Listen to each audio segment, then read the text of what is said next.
to me that the kind of big question here that seems to encompass all of this and everything we're saying is how do we get a successful transition of knowledge and a successful transmission of like investment between different sort of generations of this youth structure. Yeah. Thanks. Yeah. I haven't been thinking about that for a while. Really distilled the essence of everything. Well, I was thinking like I had like mentor and mentee like 8 pages on my little note, 8 places on my little note paper here. So like it's a little bit about this like mentor mentee or like apprenticeship structure, but then it's also about like this investment because it's useless to know like how to do the testing if you're gonna skip out and go wander around Newton Hill in the dark instead of like I don't know whatever. but Yeah, totally. My childhood. because you talk so about it at night, right? And Yeah. that's, anyway. Nightbusters. So how do we transition this knowledge, and how do we keep youth invested? We as like all of us as youth and adults and whatever. And I think that touches on like everything. Yeah, because the youth ownership in TSB was so strong at the beginning, and then more youth came in and inherited a structure that is alien to them. Do you guys do trainings? Yeah.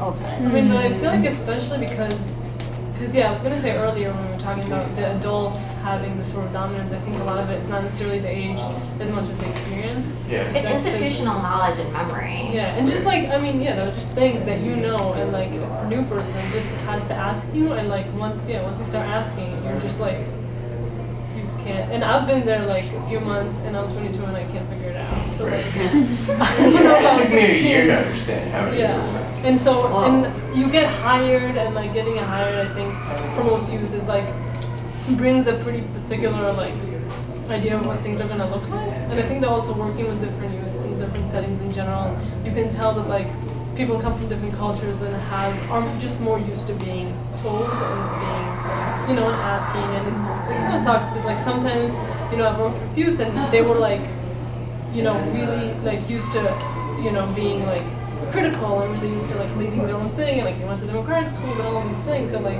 they automatically like they got what we're trying to do. But if you just went to regular schools and your parents have to do all day, you come after school for like 3 hours, you're gonna do the same thing. So I think it's really hard when it looks so much like what you're used to doing to try and make it a different space, and it's hard as an adult not to fall into that and just be like, it's so much quicker than, well, we're gonna sit and we're gonna think about it together and we're gonna reach a solution. Like, I'm just gonna tell you. So I think that's a lot of the struggle, is trying to like work against what they're used to. And it sucks when you feel like certain youth are so much better at it. I mean, that's the thing. I have the board to write some of this stuff. Go for it. I think that's like one of the big questions though with any organizing, like not just with youth, of like you need to figure out that balance of like new input and new structure with the new people coming in, and then also like not breaking down and recreating so much that you're not going anywhere. But if you go like if you have these structures that you've built up and people are really engaged in that process and they feel really great, and then a new group comes in and you just keep sticking with them, that doesn't work either. So like how do you decide what things are we going to reassess with every new cohort and like rethink and restructure, and what systems do we need to keep consistent in order to just be effective in our work?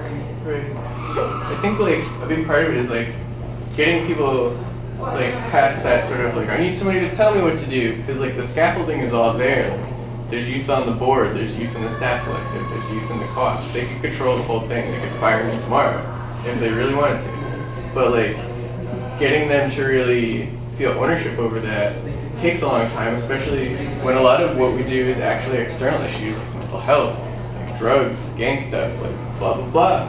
And like this just is the flack that we move with people until they get to this point. And then usually when they're like, I get it, they're like, peace out.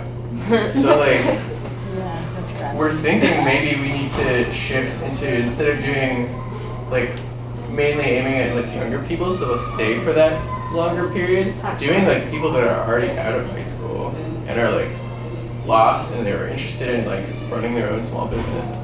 Like disconnected. 18. Because the But co-op then is you- not really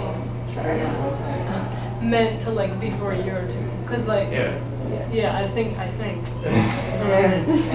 It's Not yeah, really. 'cause it's not a job and you can't like build the same sense of commitment. Like it just makes everything much more complicated when you add that component of like I need to feel like I want this place to be committed as opposed to I feel like I want to get my $8 an hour. You know, so I think that's just like the easiest programs that I've been in that were more successful in these things were ones that were like the summer camp I worked at, because it was just like a summer camp, so it was just like the week, and it was a week a year, so like it was a limited time commitment, and you could like come back and you could be as involved as everyone else, but just for that week, you know what I mean? Like everyone had a pretty low level of involvement, so it's not like this is your job, like your full-time or whatever, part-time job, and then like people are coming in and out as youth, but it was like all the adults too were just involved for that 1 week, or very involved. So it was very different than like a co-op that has to function like all year and like make money all year. So I think that's just that much harder.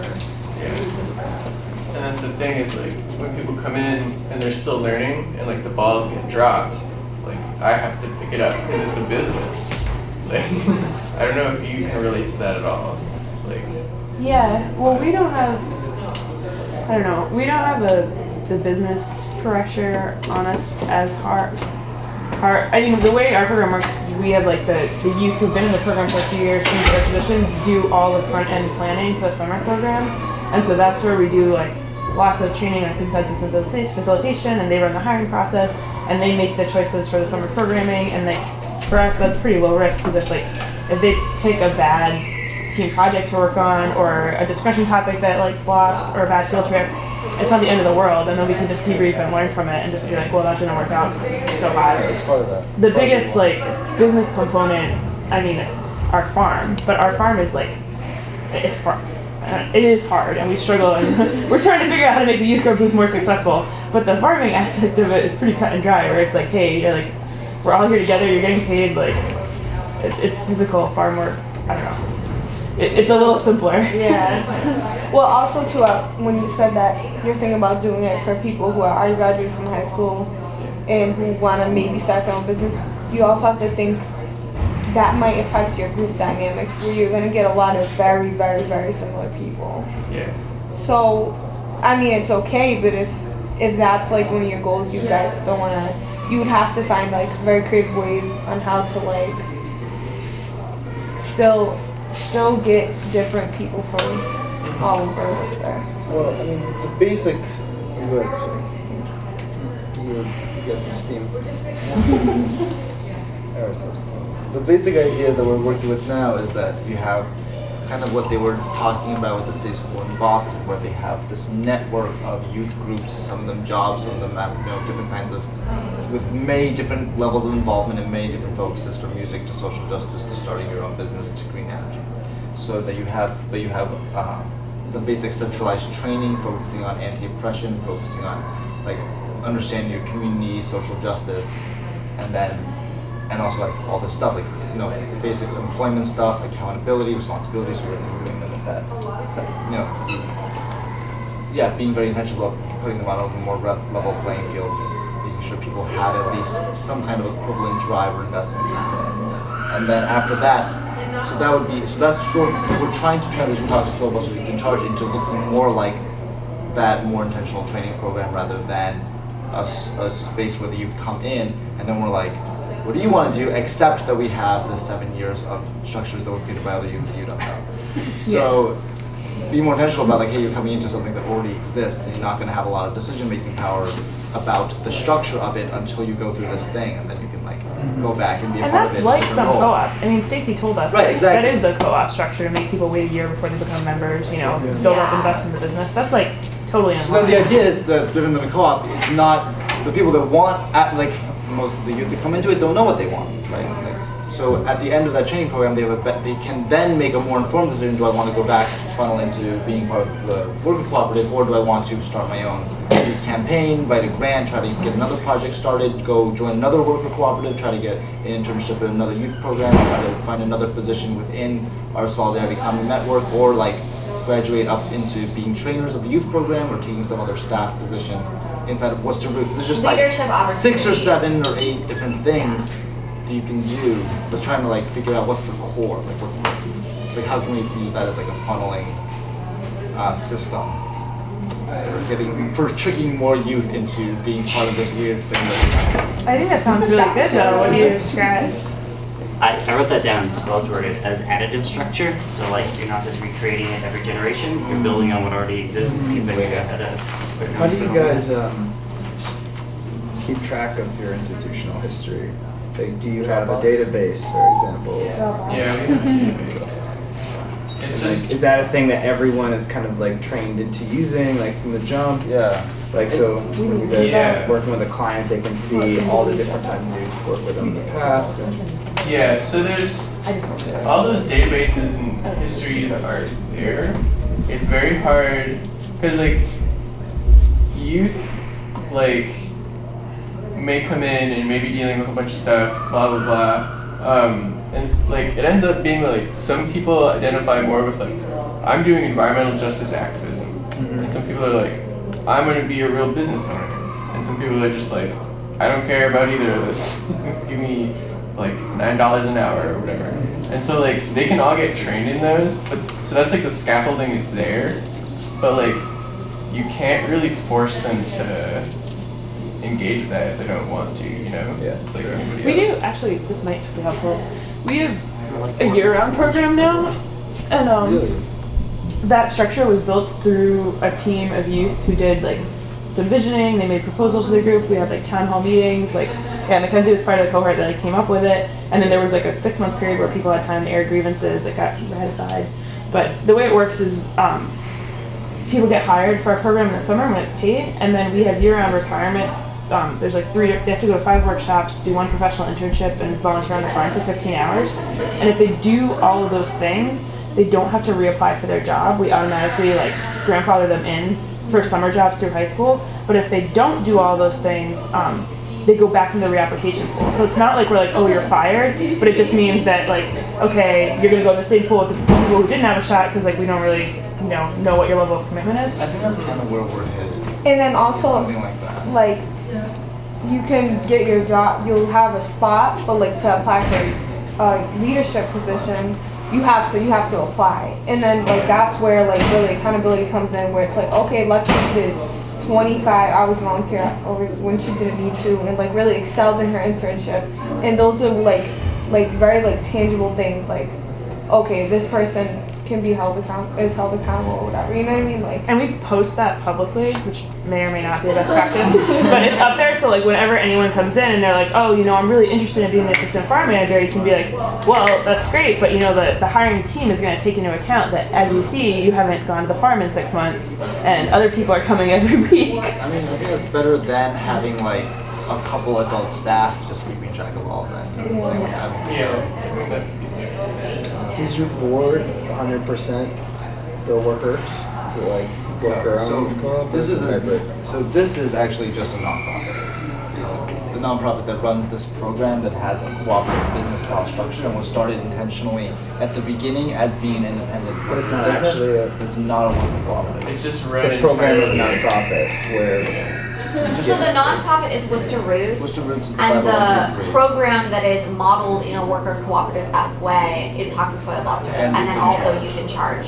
Right. Yeah. And then it's confusing because Future Focus Media is another one, a youth and adult worker cooperative that is looking to incubate and be independent. But Toxic Soil Busters and Youth in Charge are much more programmatic projects of Worcester Roots, even though they have their own participatory budgeting, like they design their own budget, they have their own column in the Worcester Roots budget, and have you they thought plan to about that. kind of like creating more of an incubation type environment for Toxic Soil Busters as opposed Yeah. to it being a program? 'Cause- Absolutely. I mean, that was the original intention, was for it to be an incubation program.